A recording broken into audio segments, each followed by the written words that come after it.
best firms, the most well-known firms, not that they don't get hurt, but they don't get hurt as much. The anonymous firms in the middle are the ones that suffer the most. You can't afford to be invisible in a terrible economy. Everybody's got to be out there. And especially now, I'm going to talk about that in a minute, especially now, there's a huge opportunity to create more visibility when everybody else is hiding. So this is a great time to be thinking about that.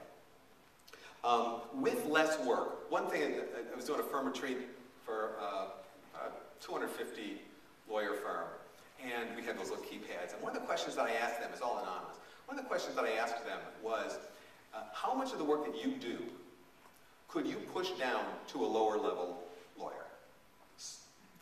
What percentage of the work that you do? And overall, the average was 70%.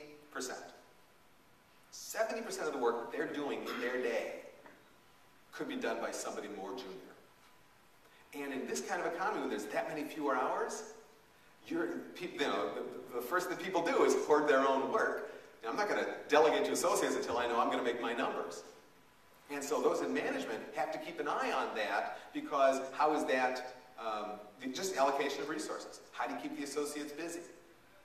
If the rainmakers are busy focusing on doing their work, on keeping their hours up, then we've got to get those off their place, because the most important thing right now is going out and getting business, is solidifying those relationships. So we have to look at our compensation systems. Our compensation systems rewarding that aspect?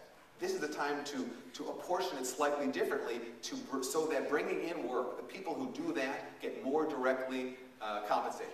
It's got to be visible, and it's got to be stressed, and everybody's got to understand that if you bring in work, it's not as much how many hours you generate, how many hours you bill, you work.